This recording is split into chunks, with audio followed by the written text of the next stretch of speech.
بسم الله الرحمن الرحيم الحمد لله رب العالمين والصلاة والسلام على سيد الأنبياء والمرسلين نبينا محمد وعلى آله وصحبه أجمعين ومن تبعهم بإحسان إلى يوم الدين أما بعد۔ شبیر احمد صاحب کوہاٹ سے پوچھتے ہیں کہ ایک شخص کے لاتعداد روزے قضا ہوئے ہیں، اس کو بعد میں مہلت بھی ملی تھی لیکن اس نے ایک روزہ بھی قضا نہیں رکھا تھا کہ ان کو موت آ گئی۔ اب اس سلسلے میں کیا حکم ہے، وضاحت کیجیے۔ جناب شبیر احمد صاحب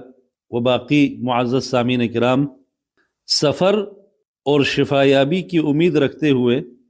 بیماری کی وجہ سے چھوڑے ہوئے روزوں کی قضا دینا واجب ہے۔ چنانچہ اگر کوئی شخص ان روزوں کی قضا دیے بغیر فوت ہو جائے، حالانکہ اسے سفر اور بیماری کے بعد مہلت بھی ملی تھی اور وہ چاہتا تو روزوں کی قضا دے سکتا تھا لیکن نہیں دیا، تو یہ روزے اس کے ذمہ باقی رہیں گے۔ ایسی صورت میں میت کے ورثاء اور ولی اس میت کے قضا روزے رکھے تو مستحب اور مناسب ہے۔ اس کی دلیل صحیحین میں حضرت عائشہ رضی اللہ تعالی عنہ کی روایت سے یہ حدیث ہے کہ رسول اللہ صلی اللہ علیہ وسلم نے فرمایا، من مات وعلیہ صیام صام عنہ ولیہ۔ یہ روایت بخاری اور مسلم دونوں میں ہے، یعنی جو شخص اس حالت میں فوت ہوا کہ اس کے ذمے روزے تھے تو اس کی طرف سے اس کا ولی یعنی جو وارث ہے وہ روزہ رکھے گا۔ لیکن اگر قضا دینے کی صلاحیت اور مہلت حاصل ہونے سے پہلے فوت ہو جائے، مثال کے طور پر کسی بیماری کی وجہ سے روزہ چھوڑ دیا رمضان کا اور اسی بیماری میں ہی وہی بیماری اس کے لیے وفات کا سبب بن جائے اور وہ فوت ہو جائے، تو ایسی صورت میں اس کے ذمے روزے نہیں ہوں گے اور نہ ہی میت کے ورثاء اس کی طرف سے روزے رکھیں گے۔ یہاں بعض فقہا کہتے ہیں کہ میت کی طرف سے ولی پر روزے رکھنا مستحب ہے، لیکن اگر ولی روزہ نہ رکھے تو ہم کہیں گے کہ فرض روزے پر اسے قیاس کرتے ہوئے ہر دن کے بدلے میں ایک مسکین کو پیٹ بھر کر اوسط درجے کا کھانا کھلا دے۔ اس حوالے سے اگر وہ مالدار ہے تو اسے جتنے روزے رہ گئے ہیں اتنے روزوں کے فدیہ کی وصیت کرنی چاہیے تاکہ اس کے مال سے فدیہ ادا کر دیا جائے، اور اس وصیت پر پھر عمل کرنا واجب بھی ہوگا۔ بلکہ اگر وصیت نہ بھی کی ہو تو ورثاء اس میت کے مال میں سے اس کی طرف سے فدیہ دے دے۔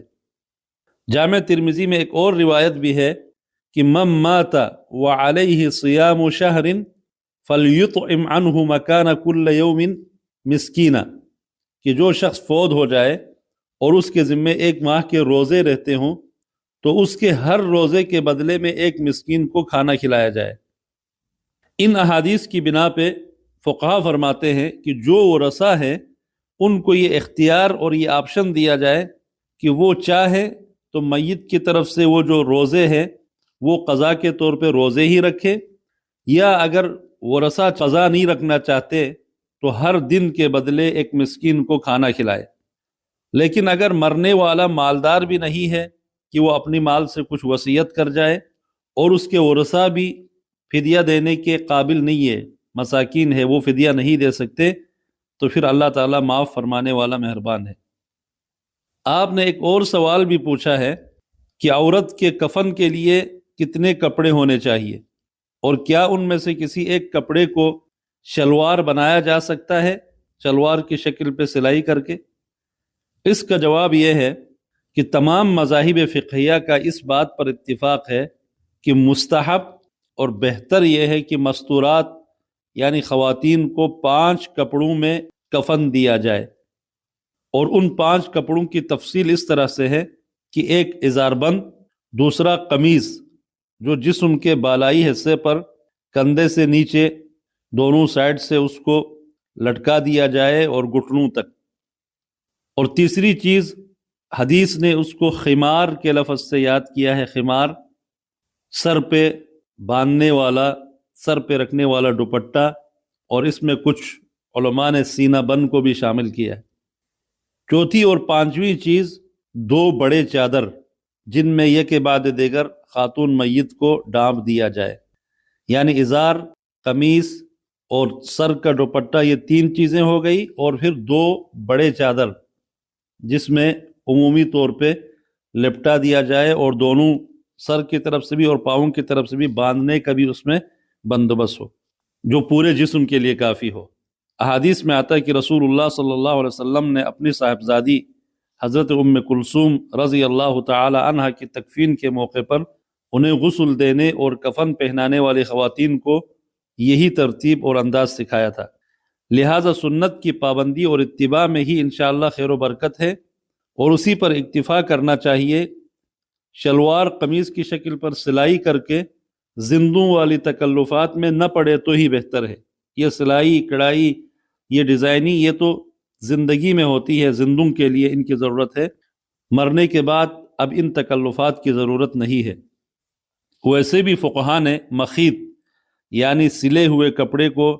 کفن کے لیے استعمال کرنے کو مکروہ کہا ہے۔ ہاں البتہ کسی مجبوری کی صورت میں، جیسے کوئی بڑا چادر اور کپڑا نہ ملے تو چھوٹے سائز کے ٹکڑے جوڑ کر کامل اور ساتر کفن بنانے کی ضرورت پڑے تو اس صورت میں سلائی کے ذریعے ان کو جوڑنے میں، یا اگر کسی جگہ سلائی لگتی ہے تو اس میں کوئی حرج نہیں ہے۔ لیکن اگر کوئی مجبوری نہیں ہے یا کوئی خاص وجہ نہیں ہے تو کفن کے لیے جس طرح مردوں کے لیے شلوار قمیض کی شکل پہ سلائی کی جاتی ہے، اس طرح کے سلائی کرنے کی ضرورت نہیں ہے۔ سنت طریقہ یہی ہے کہ سادگی سے بغیر سلائی کے ازار، قمیص اور خمار جو دوپٹہ ہے، اور اس کے بعد جو 2 بڑے چادر، لحاف یا لفافہ جن کو کہا جاتا ہے، ان میں ہی خاتون میت کو 5 کپڑوں میں کفن دیا جائے۔ واللہ تعالی اعلم۔